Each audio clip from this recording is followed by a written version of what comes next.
Bonjour à tous. Aujourd'hui, nous allons aborder le sujet de la data avec Loïc Rouault, qui est le dirigeant du showroom Matom, et Philippe Zeder, qui est le fondateur de Fashop. Dans un premier temps, Loïc vous partagera sa problématique liée au lancement wholesale de la marque Cocorico et il vous expliquera surtout comment Fashop l'a accompagné dans cette démarche. Il reviendra également sur la stratégie e-marketing qui a été mise en place pour le salon de septembre et il vous montrera ses résultats. Ensuite, Philippe vous fera découvrir Fashop, vous dressera un panorama de la distribution de la mode en France et vous partagera surtout les clés pour réussir votre prospection digitale. Je laisse maintenant la parole à Loïc. Donc, je me présente, je suis Loïc Rouault, je suis agent général de marque française depuis une vingtaine d'années maintenant. Et mon intervention concerne Cocorico aujourd'hui, puisque l'idée, c'était de lancer une marque pure player Internet sur du commerce physique, qui représente quand même 75% du marché. Et l'idée, c'est d'étudier le marché et de ne pas se tromper dans le lancement. Mais avant ça, je vais parler rapidement de qui on est, qui est le showroom Atom et pourquoi on a lancé Cocorico et pourquoi on a choisi Fashop. En fait, on est agent général depuis 20 ans, comme je l'ai dit tout à l'heure, spécialisé sur un marché de marques plutôt accessible. C'est-à-dire, on cherche à avoir à peu près entre 3 et 500 revendeurs en France sur nos marques. Priorité sur les marques françaises uniquement. On n'a pas de dogme sur le made in. On s'adapte, on a des marques made in France, made in Italie et made in ailleurs. Ce qu'on recherche, c'est amener quelque chose à nos revendeurs, c'est-à-dire des produits avec des marges plutôt élevées, une distribution de qualité et surtout une politique commerciale raisonnable. Voilà, parce que le revendeur est au centre des débats comme toujours. Et pour ce faire, nous avons une double agence, une agence générale, dont je viens de parler, mais aussi une agence régionale où on gère nos marques, notre portefeuille de marques sur le sud-ouest, avec 2 showrooms situés à Bordeaux et Toulouse pour 2 raisons. 2 showrooms, c'est pour ne pas faire trop de kilomètres à nos clients, puisqu'on sait que c'est un vrai sujet. Et surtout, on souhaite être ouvert à l'année pour pouvoir faire découvrir nos produits. Et surtout aussi, on assure le service des marques pour lesquelles on est agent général. Donc ça, c'est très, très important. Ensuite, on voit, suivant les marques et les potentiels, on délègue nos produits, notre agence avec des sous-agents en région. Ensuite, pour faire vite une présentation sur les marques que nous distribuons actuellement, nous avons Grasse Semilla et Pacolito, 2 marques françaises textiles qui sont souvent au salon et qu'on distribue depuis plus d'une quinzaine d'années. Une petite marque émergente qui s'appelle Les Baigneuses, une marque locale, et Vanessa Vu en chaussures. Voilà. Et le nouveau projet, Cocorico m'a approché il y a quelques mois en disant, ben voilà, on est des pure players du digital. On a été obligé de commencer par Internet, on fait du Made in France, on croit en nos projets. D'ailleurs, l'actualité un peu va les mettre en lumière, je suppose. Et surtout, on veut aller sur le commerce physique, c'était notre volonté première, mais vu le coût de fabrication en France, au début, on ne pouvait pas aller amener de la marge suffisante à nos revendeurs. Donc là, ils ont atteint un seuil de maturité. Et l'idée, c'était de faire une étude, d'attaquer un marché à l'aveugle. C'est assez compliqué. Donc, on a rencontré Fashop. Et l'idée, c'était de mener une étude de marché pour voir à qui on pouvait s'adresser, surtout, avec les handicaps de venir du web. Les handicaps de venir du web, qui n'est pas toujours évident pour des revendeurs. Mais surtout, c'est une marque avec un énorme potentiel parce que le prix public est hyper accessible. Donc, on est une marque qui est à 50% hommes, 30% unisexe et 20% femmes. Donc, c'est aussi un sujet. Et moi, je suis plutôt spécialisé dans la femme depuis quelques années. Et donc, du coup, on a fait cette étude. L'idée, c'était faire une double chose, préparer une étude et venir rencontrer notre public potentiel, nos revendeurs au Who's Next. Donc, c'est pour ça qu'on a démarré cette étude de marché. Voilà. Donc, on va voir sur la deuxième partie un petit peu comment ça s'est déroulé. Pour ce faire, donc on a identifié, comme on part d'une base de 0, on a essayé d'identifier à côté de qui on pensait que le positionnement de Cocorico serait pertinent. Donc, on a pris 3 types de marques, 2 marques à forte notoriété et à prix assez élevé. On va parler de Levi's et de Tommy. 2 autres marques sur une diffusion, on va dire, un peu plus large, et avec des prix beaucoup plus accessibles, à côté de qui on est à l'aise aussi, qui sont Jack & Jones et Benson & Cherry. Et une dernière marque, a un côté un peu plus éthique. Alors nous, même si avec Cocorico, on n'est pas forcément une marque éthique, on est une marque qui a beaucoup de valeur sur le Made in, donc ça s'en rapproche quand même. Et donc c'était Fago. Et du coup, ça nous a permis, comme on le voit sur le graphique, de voir par la suite quelles sont les marques qui pouvaient venir se raccrocher à notre univers cible. Donc on a vu assez rapidement, on voit par la taille des bulles, que le temps des cerises, par exemple, est une marque qui se rapproche très rapidement de notre univers, Calvin Klein, et on y voit après avec pourcentage un peu le poids de ces marques-là chez les revendeurs qu'on a ciblés. Donc, et l'idée, c'était de créer un outil de prospection efficace. Donc, sur la slide qu'on voit maintenant, on s'aperçoit que nous n'avions pas ciblé, par exemple, le temps des cerises ou Teddy Smith. On voit que sur les marques que nous, on avait ciblées, le temps des cerises, par exemple, est chez 25% des revendeurs qui possèdent une des marques qu'on avait visées. Donc, ça nous donne une option supplémentaire de prospection assez large, de 322 points de vente qu'on n'aurait pas ciblé si on s'était focusé uniquement sur notre ciblage. Et pareil pour Teddy Smith, qui a une large diffusion, et ensuite les autres marques viennent en suivant. L'idée, c'est aussi, avec ce ciblage un peu plus large, d'augmenter notre potentiel de prospection et de rencontrer des clients où la marque pourrait être à l'aise. Sur le slide suivant, ça va nous conforter un peu dans cette analyse, c'est-à-dire qu'on voit des bâtons de couleur. Les bâtons foncés sont les marques que nous, on avait ciblées sur l'étude. Sur les bâtons un peu plus clairs, et on voit sur le 5e et le 6e bâton, le temps des cerises et Teddy Smith, où là, on voit la diffusion numérique de ces points de vente. C'est-à-dire qu'on voit qu'il y a une très grande présence sur des boutiques multimarques. Donc, ce qui veut dire que on rajoute à notre ciblage potentiel un potentiel assez élevé et on va réorienter, grâce à cette étude, une prospection en ciblant ce type de magasin. Et on peut faire défiler tout le long. On voit la distribution numérique de chaque marque, mais c'est vrai que nous, ça nous a permis de cibler en plus vraiment Teddy Smith et le temps des cerises. Voilà. Sur la slide suivante, quelque chose de très intéressant. Alors, on voit deux ronds. Le premier rond, le rond le plus clair, qui montre qu'il y a 4000 clients potentiels. Bon, ça, c'est un peu utopique, ça serait génial, ça serait peut-être un peu trop diffusé au niveau de la marque, mais bon, voilà, on peut toujours rêver.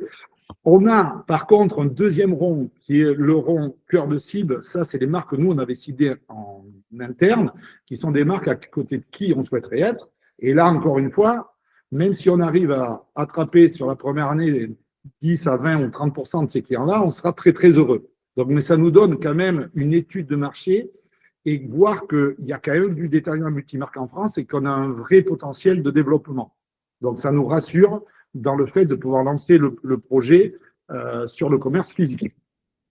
Ensuite, sur la slide, on va retrouver sur la slide suivante quelque chose qui est très intéressant, qui pour moi est doublement intéressant. C'est-à-dire qu'avec l'outil FastShop et l'étude de marché, on voit où sont situés les revendeurs potentiels. Alors pareil avec les deux couleurs, les cœurs de cible qu'on a ciblés et les prospects cibles qui sont les voisins de cintre dans les magasins, qu'on n'avait pas ciblés au début. Donc là, on voit une répartition géographique qui peut avoir deux sujets. Le premier sujet, c'est si je m'organise, que je prends moi une force commerciale intégrée, je vais couper en 4, 5 ou 6 comme ça se fait, et essayer d'avoir une distribution numérique pilotée par des agents commerciaux. Et deuxième chose très importante, qui moi est encore plus importante, c'est de préparer nos réunions et nos tournées de travail via l'application. On voit un petit smartphone là sur l'écran qui permet, via l'application FastShop, de trouver sur une ville, je prends l'exemple de Colmar, on va trouver quelqu'un qui nous intéresse, qui est dans notre cœur de cible. Il va élégamment décliner l'offre, on le regrette, mais ça va nous donner le prospect qu'on a ciblé le plus près en suivant. Donc, ça va permettre à quelqu'un, un commercial, de pouvoir tourner dans la ville, faire l'escargot et aller de porte en porte, solliciter des gens qui pourraient être intéressés par notre produit. Voilà. Mais bon, dans le ciblage, il y a autre chose à faire. Donc, si on regarde la slide suivante, il y a deux informations très importantes. Là, on va parler plutôt de l'outil FastShop, qui vont être la connaissance de l'offre dans chaque magasin. Parce que quand on prospecte quelqu'un, il faut être efficace. Si on prospecte quelqu'un avec des marques qui ne vont pas du tout dans son écosystème, ça ne sert à rien. Donc, ce qui est important pour ne pas faire perdre de temps aux revendeurs et que le commercial soit à l'aise, c'est de dire, voilà monsieur, on a tel, ou madame, hein, ou madame, monsieur, on a tel ou tel produit à vous proposer.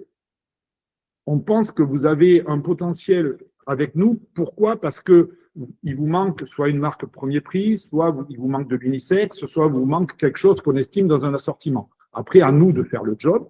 Donc ça, c'est important. Et comme ça, quand on appelle quelqu'un ou quand on le sollicite, on sait de quoi on parle. Et la deuxième chose, encore plus importante, c'est la solvabilité financière. Parce qu'on a une étude sur la finance aussi et l'état financier de ses clients.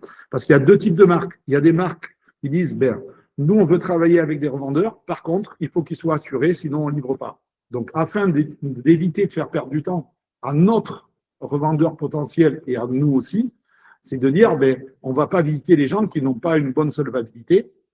Cependant, avoir une bonne solvabilité, ceux qui n'ont pas de bonne solvabilité ne sont pas forcément des mauvais clients. On peut avoir des accidents. Donc, il y a des marques qui sont plus souples.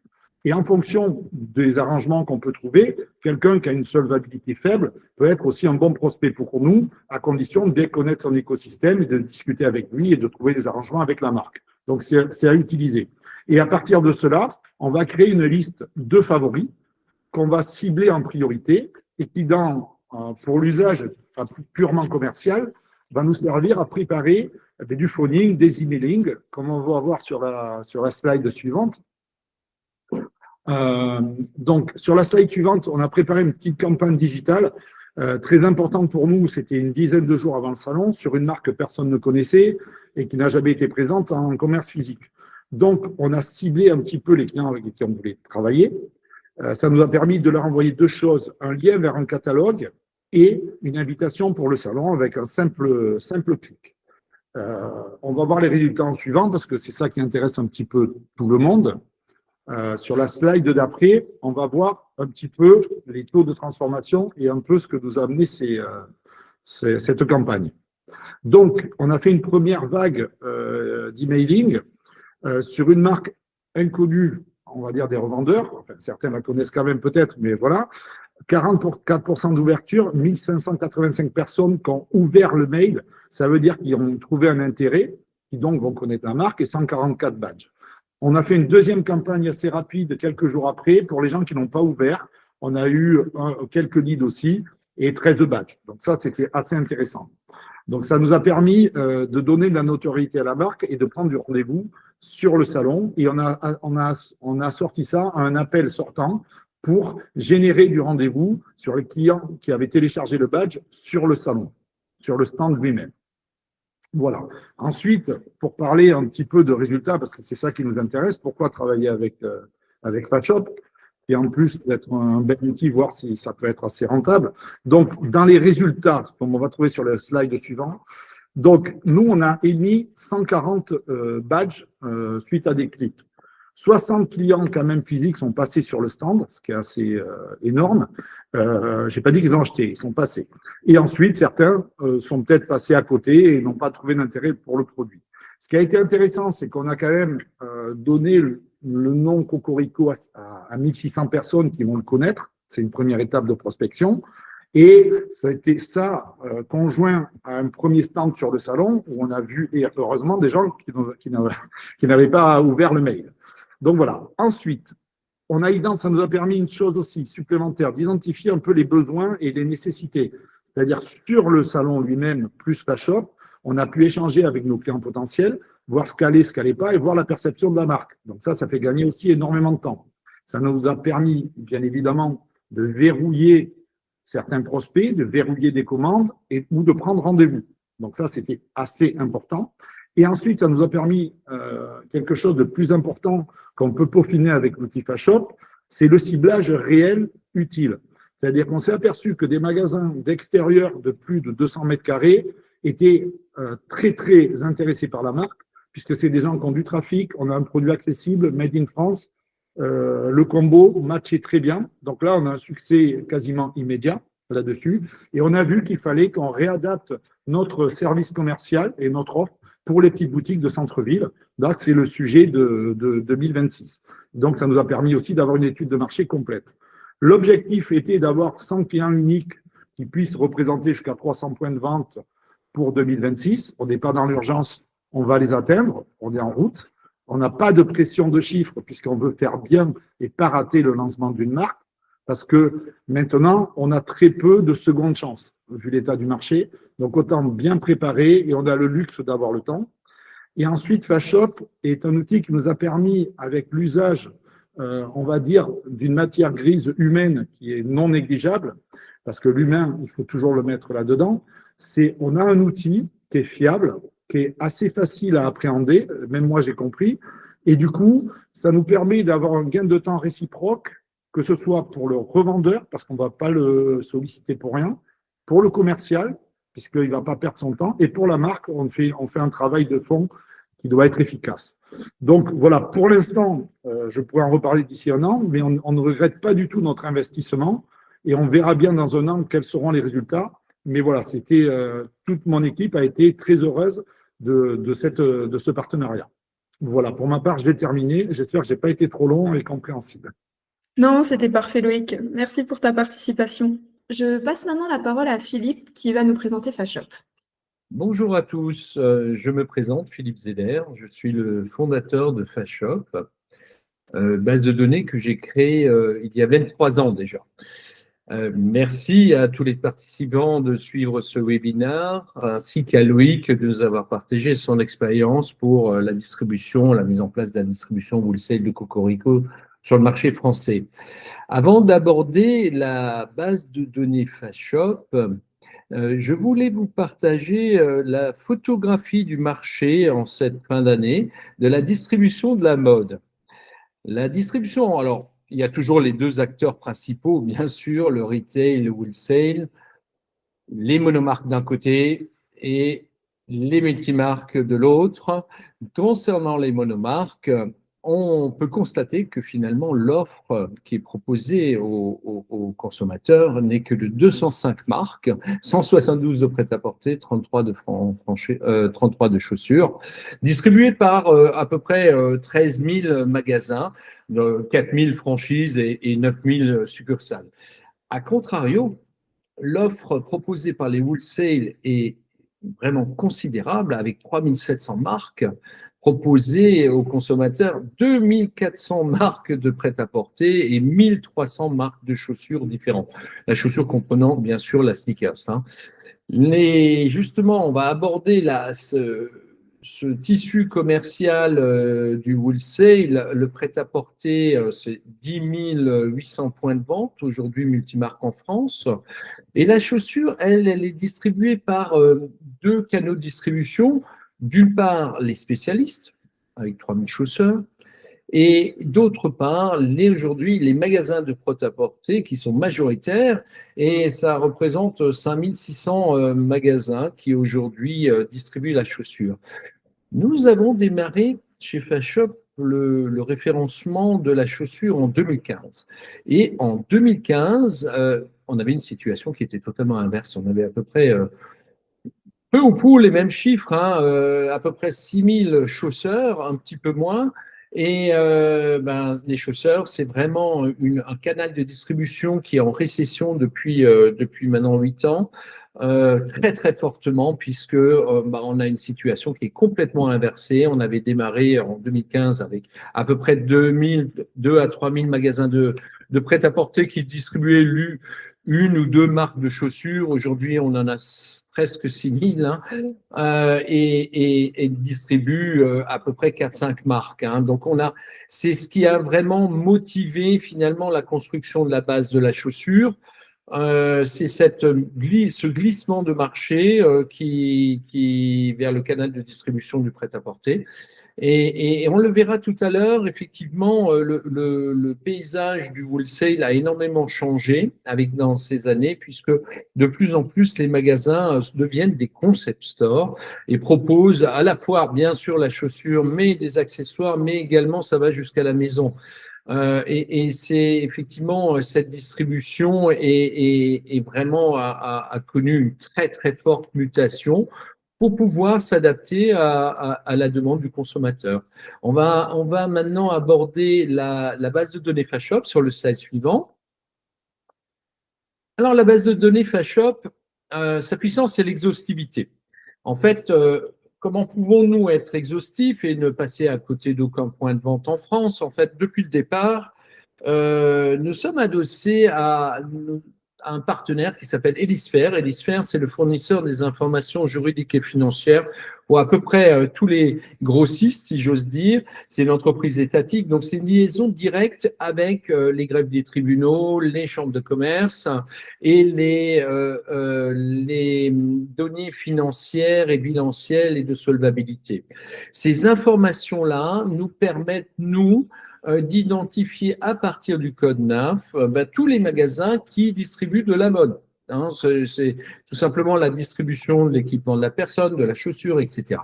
Et à partir de là, où qu'il soit en France, eh bien, il va être enregistré à la chambre de commerce et effectivement avoir un sirène et un numéro de TVA. Et à partir de là, nous allons faire notre métier pour référencer pour chacun des 13 800 points de vente un capital d'information qui est nécessaire pour faire aux commerciaux, pour pouvoir faire une démarche commerciale constructive, en tout cas efficiente. En fait, on a réparti ces informations en 5 catégories ou 5 blocs.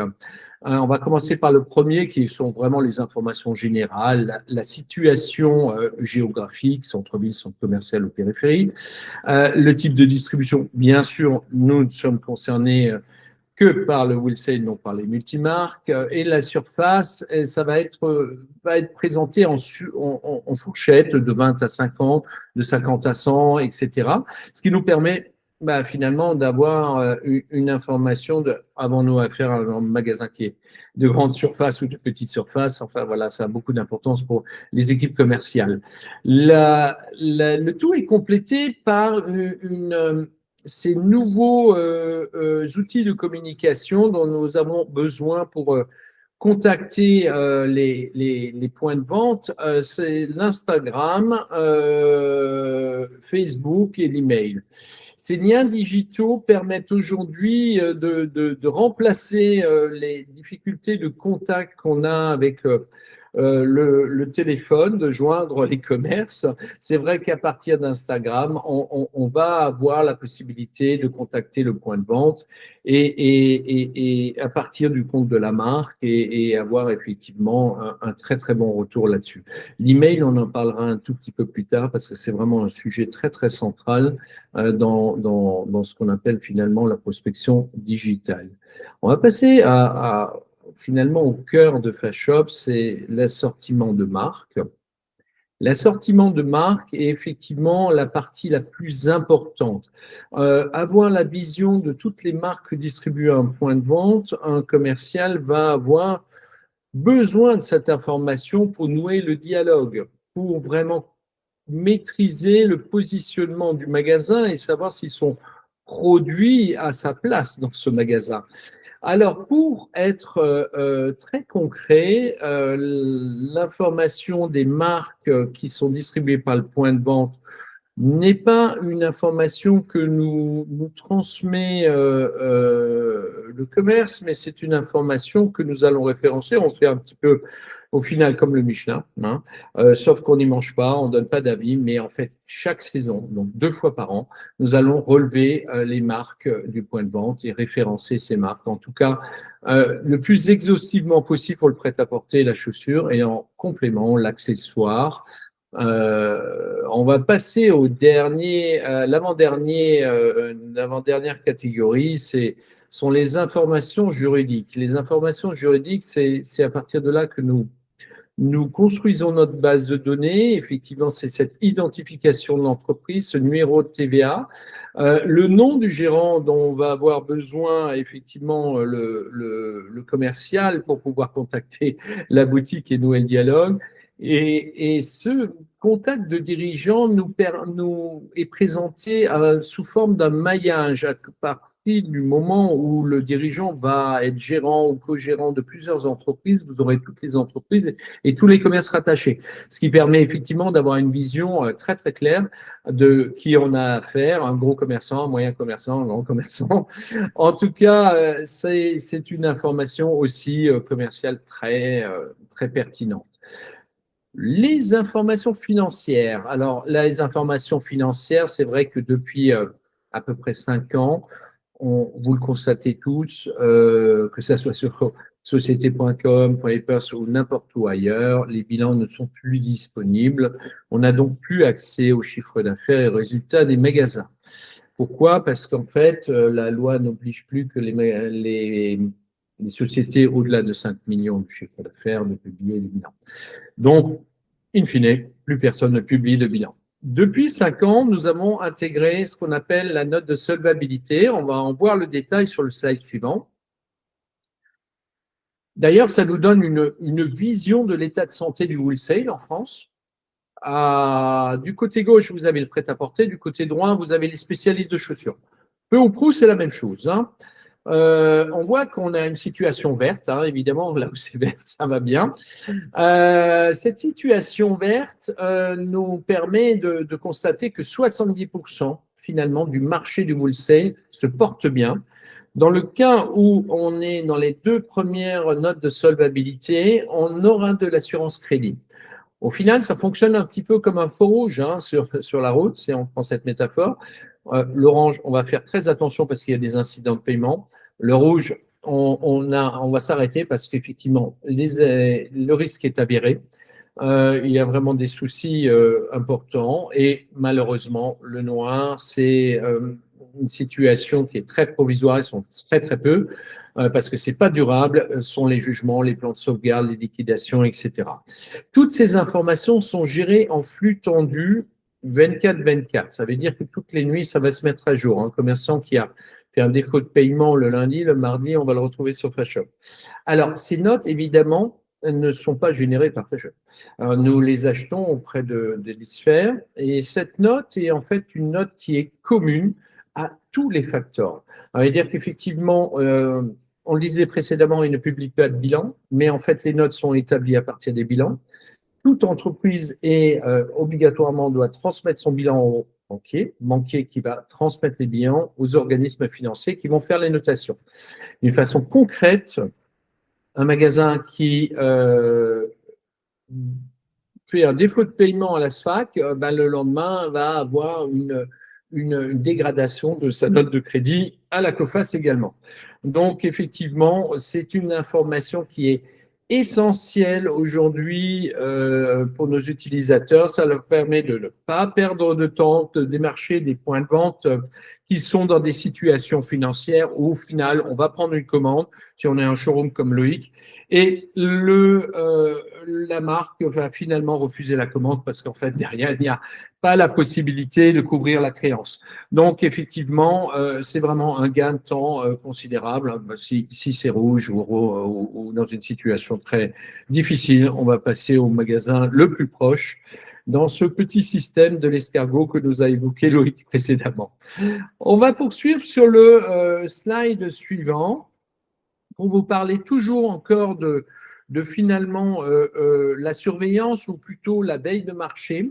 La veille de marché nous permet d'ajouter concrètement toutes les nuits à toutes les marques qui utilisent nos services dans leur base, les nouveaux prospects qui les concernent, qui vendent les marques qu'ils ont mis paramétrées pour constituer leur base de prospects.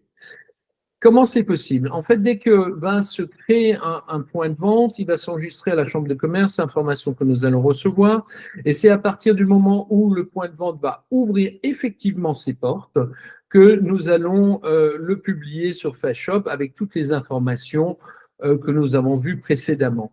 Ça va permettre à une marque de finalement d'avoir le plus rapidement possible tous les nouveaux prospects possibles, potentiellement intéressants pour elle sur l'ensemble du marché français.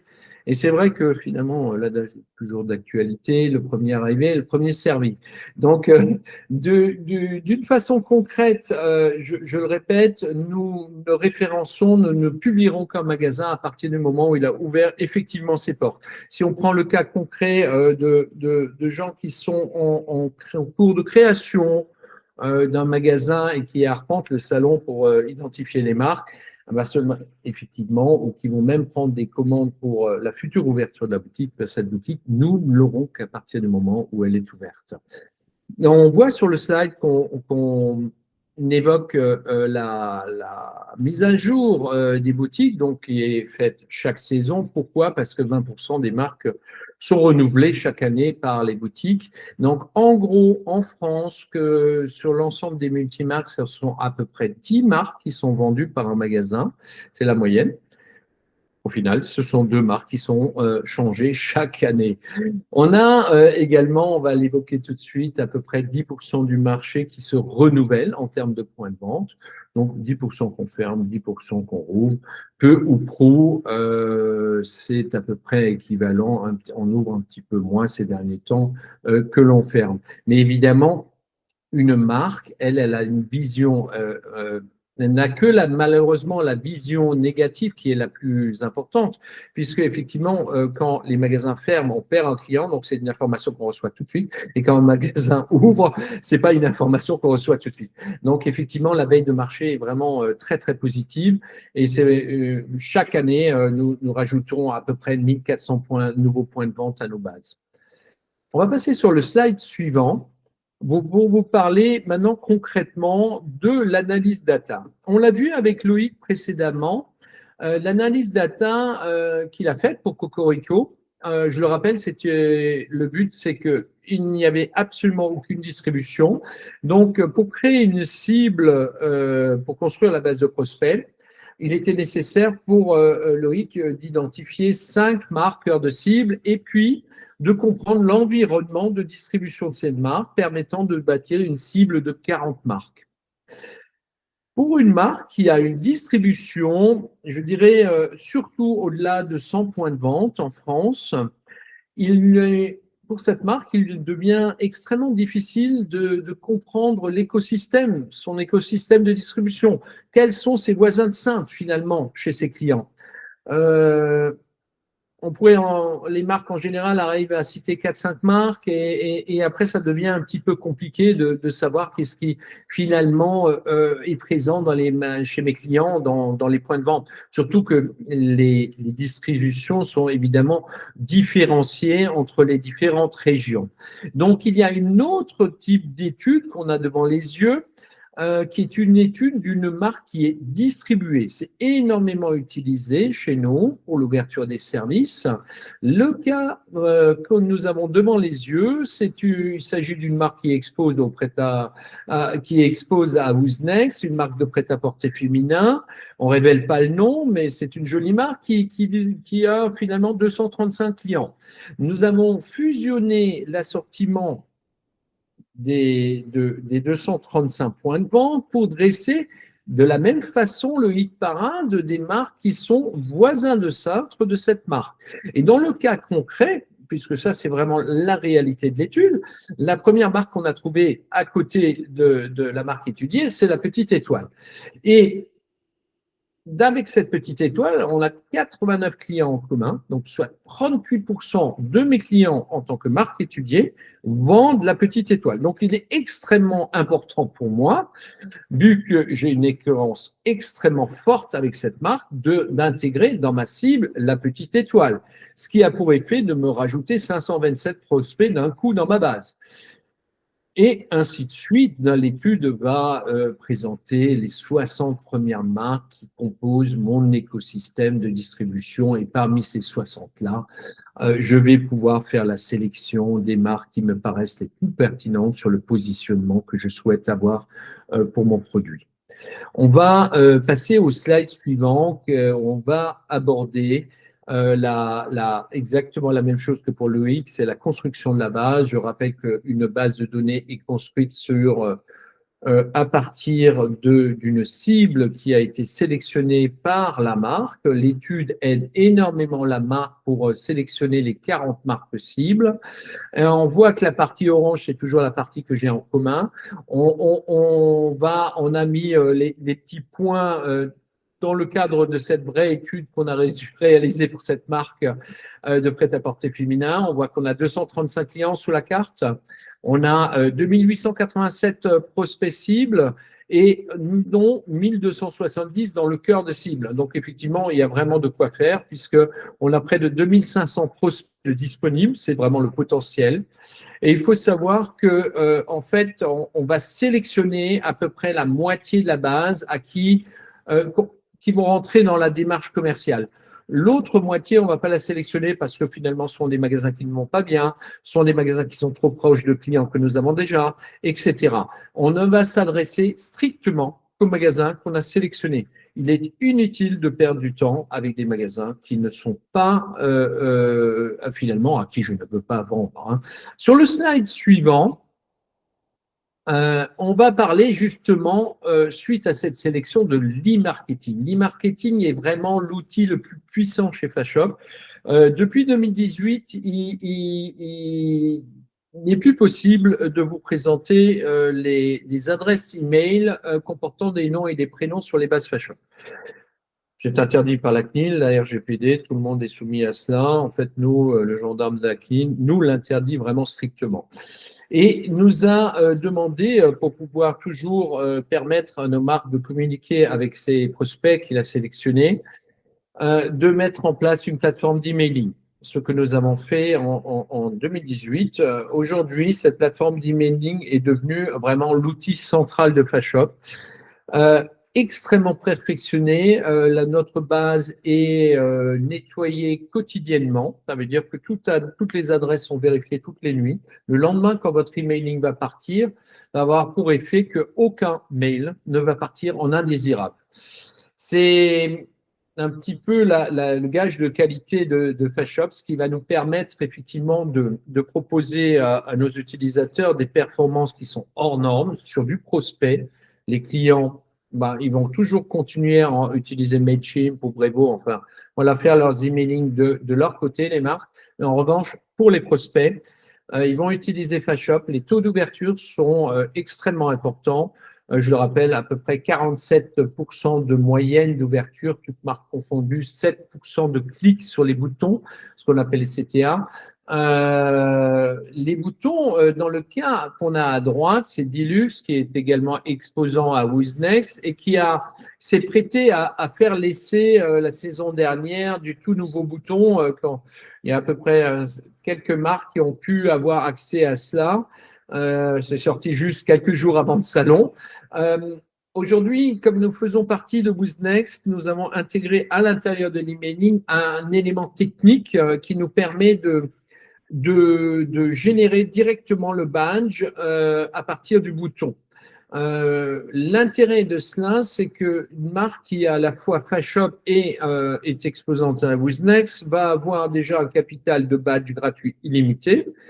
D'autre part, elle va inviter directement ses prospects à partir de Fashop, mais surtout cette information va directement revenir à l'intérieur de Fashop et va permettre aux commerciaux de directement relancer les points de vente qui ont téléchargé le badge pour leur demander finalement quel jour ils viennent, à quelle heure ils veulent prendre rendez-vous. En tout cas, c'est vrai que Loïc nous l'avait partagé précédemment.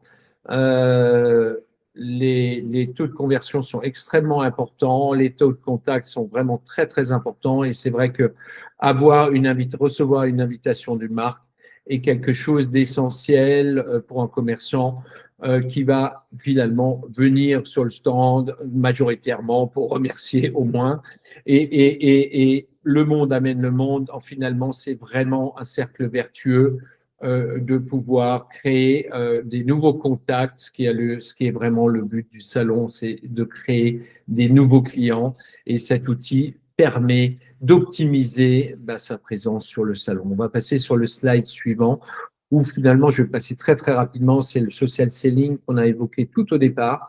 Instagram qui est très important, c'est vrai que les marques qui gèrent elles-mêmes leur Instagram vont utiliser le compte Instagram pour écrire directement aux commerçants. J'accélère un petit peu parce que je suis très bavard et je vois que le temps passe. Le résultat est très très bon. Effectivement, le storytelling de la marque, c'est le compte Instagram de la marque. Donc, il n'y a pas mieux que cela pour écrire à un commerce. Et le commerce est très très flatté de recevoir finalement un petit message d'une marque. Pourquoi? Parce que finalement, les réseaux sociaux, ça reste de l'ego et ça fonctionne très bien comme ça. Par contre, on ne peut pas faire ça massivement. On est obligé de faire ça one-to-one. Donc, c'est un petit peu la difficulté d'Instagram. On va passer sur le slide suivant où on présente simplement quelques marques qui sont des différents segments. Hein. C'est de loin pas toutes les marques que nous avons en commun entre Wooznext et Fashop. Nous équipons, nous, de notre côté, près de 300 marques avec nos outils. Mais c'était pour vous représenter un petit peu les différentes marques, des différents segments que vous allez retrouver sur Wooznext et qui utilisent Fashop, avec qui vous pouvez échanger. Pour connaître un petit peu finalement le retour qu'ils ont de l'usage des deux solutions. On va aller sur le slide suivant et très rapidement passer sur les 4 petits bullet points de ce qu'il faut retenir. Là, effectivement, bien sûr, la data révèle le potentiel du marché, mais elle évite surtout la perte de temps. La perte de temps, c'est de dire, au final, nous, on cherche les points de vente sur Internet au fur et à mesure, dès qu'on a le temps. Là, on va faire un travail qui est totalement partiel. Le taux de transformation d'une marque, d'un lead pour une marque, c'est dire, OK, je vois 10 contacts, j'arrive à vendre à un des contacts, donc j'ai 10% de transformation. Si je vois que 10 contacts, je vais créer un client. Si je prends 100 points de contact, je crée 10 clients. Donc finalement, c'est très terre à terre ce que je viens de vous dire, mais c'est vraiment la réalité. Fashop vous permet vraiment d'avoir accès à l'intégralité de votre potentiel de marché, quelques marques que vous êtes, sur quelques segments que vous soyez, strictement dans votre positionnement. Pour le deuxième bullet point, c'est extrêmement important, c'est le positionnement. Le positionnement est essentiel. Ça ne sert à rien non plus de perdre du temps à contacter des points de vente qui sont finalement pas adaptés à votre marque. Pourquoi? Parce qu'on va peut-être réussir à lui vendre, mais très rapidement, c'est un client qu'on va perdre parce que la collection ne se revend pas. Le troisième bullet point, c'est, je reviens sur cette e-marketing, c'est, je dirais, la canne à pêche. Si on prend la métaphore de la canne à pêche, finalement, nous, notre rôle, c'est vraiment de vous mettre tous vos prospects sur mesure dans un coin. Je vais prendre la métaphore du lac, et votre façon de finalement de pêcher des nouveaux clients, c'est votre emailing. Et à partir du moment où ça mord, on sait ce qu'il faut faire. Voilà, on n'a pas besoin d'être pêcheur pour le savoir, mais c'est vraiment la démarche commerciale la plus facile. Et le volume d'informations que vous avez pour chaque fiche va permettre de très facilement entrer en dialogue avec l'e-commerce. Le dernier, je remercie encore une nouvelle fois Loïc Rouault du showroom Matuum qui nous a partagé, et c'est très fair-play de partager une expérience positive à ses collègues, l'exemple de cette marque Cocorico, où nous sommes partis d'une marque qui était totalement pure player pour mettre en place un réseau de distribution wholesale et le construire le plus rapidement possible et surtout avec le maximum de durabilité en minimisant les facteurs d'erreur qui vont faire perdre des saisons pour implanter une marque. Merci beaucoup. Je crois que Louise va râler parce que j'ai évidemment été trop long. C'est mon grand défaut, je suis très bavard. Merci à tous et je crois qu'on va passer aux questions. Non, pas de souci, Philippe. C'était très intéressant, donc s'il n'y a pas de problème. Merci encore à Philippe et à Loïc pour leur participation au webinaire. Si jamais vous avez des questions, n'hésitez pas à leur poser dans le chat. Ils sont là pour échanger avec vous. Et si vous souhaitez récupérer les slides et une synthèse PDF du webinaire, vous pouvez ajouter un commentaire sous la publication Fashop sur LinkedIn. Merci et bonne journée à tous.